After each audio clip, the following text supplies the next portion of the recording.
Cause this dude right here, he gonna talk to him all day. He gonna say the craziest stuff ever. I know, right? What the hell are you doing, man? I saw that shit this morning. I was like, Hey man, don't be trying to steal no cameo, man. Go bring us something to eat, man.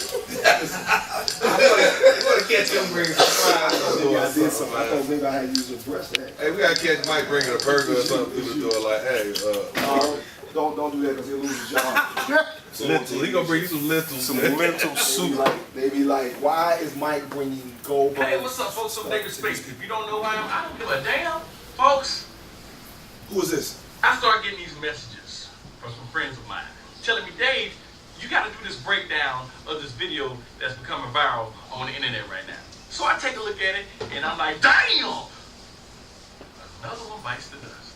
A bus driver in Cleveland apparently had an altercation with someone on the bus. Now, we don't have all the facts, but it seems like this young lady that was riding the bus just kept running her mouth a little too much. And the bus driver went back down. Real nigga. But you can't hear it though. Now, normally I bleep out the N-word in my videos. That's just the kind of person I am. But in this case, I'm gonna leave it in. And once he shuts up, then you able to hear everything they say back and forth. You go try to see people from the back, move to the front, and forward. People from the front, moving to the back. And going too far to come back. Education time. Now the young lady who Sit behind the yellow line. He told her once, told her. No, he told her twice. Oh no.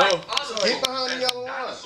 The ghetto sword is not extinct yet. But if the motherfuckers keep acting the way they do, they will be. When you keep poking the bear, sooner or later that motherfucker's gonna bite you. She's all up in his face, cussing him out. That's the fuel. She puts her hands on him. That's the match. Bring them together.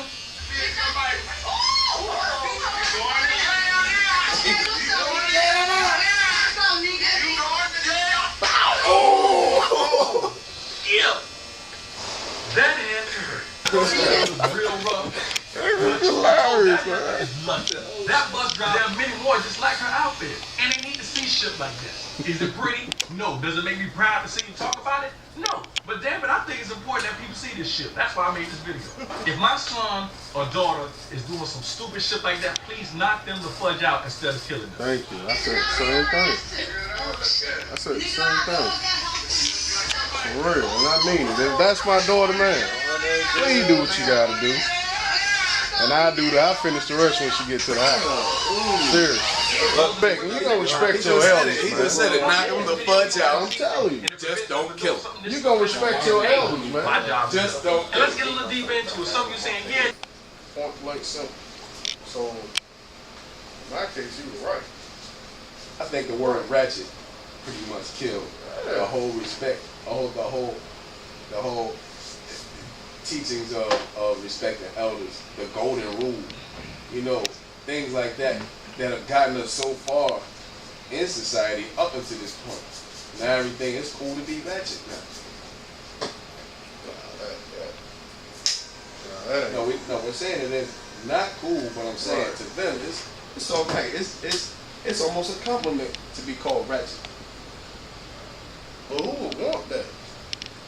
Cats that don't know. You know, it's like it's a test of ignorance, man. For the most part, it's like, you know, if you don't know, you grow up with your parents cursing and fighting and this, that, and the third, back and forth, disrespecting each other. You're not gonna leave the house with any type of value of respect. You know, because you're being disrespected so much as a child. Well, like dude said on the video, and I totally agree with it. I mean, if that was my child, yeah, handle your business. And then when she get home, I'm gonna handle mine. Exactly. You totally out of line. Knock them the fudge out. Just don't do it. That's crazy. That's crazy. I hate to see that we faltering ourselves as a race like that. For real. It's crazy. I remember in Belly, at the end of that, when they were taking slow motion pics, how they were talking about, you know, it panned chronologically from Martin Luther King, Dr. Martin Luther King Jr., you know, stand up through time and show, you know, women out there, you know, doing whatever, us out there doing whatever to and with our women. You know, like after a while, it just seems to be, you know, the status quo for society. We're not really being told anything different. You know, as far as our children are concerned. I mean, that situation for me, it stems from, as Nico said, that right there is the end result of chaos. That right there to me is cooning me. As a 60, yeah, for real. That's for real. That's real talk, man. That right there shows that we have our community is dysfunctional. Because she was wrong and he was wrong as an older man. As a man, period. Because from my standpoint, I don't, as an older man with my daughters, I don't even go there. Because, you know, I have power over that situation, over them. You know, like I remember I had a situation before where I had a conversation with somebody and the brother said to me, he said, you know, when you lose mastery of a situation, that's when you resort to your anger. And as a 60-year-old man dealing with that situation with her, he no longer was the master of that situation. He'd have mastery. Right. And that's brother said, as a young person, she didn't have training. I don't agree with her putting her hands on him, and I don't agree with him putting his hands on her, because in any situation we lead by, there's an example. So there are men who may not even go to that extreme, but that justify that ignorance, and that's not good. So what you're saying is that is globally. That's exactly as two black people. Listen, in a display exactly. in society. Listen, just recently we had a brother kill a woman and her daughter and another woman, and he in the car like he don't. There's no problem. Exactly. So see, man, that comes from a condition. So you can't justify wrong, and at that point, as all of them move to the front of the bus, I mean, look at that psychology, man. That has to be reevaluated. I'm not saying that she's right. I'm not saying that she's wrong or that he's right or wrong.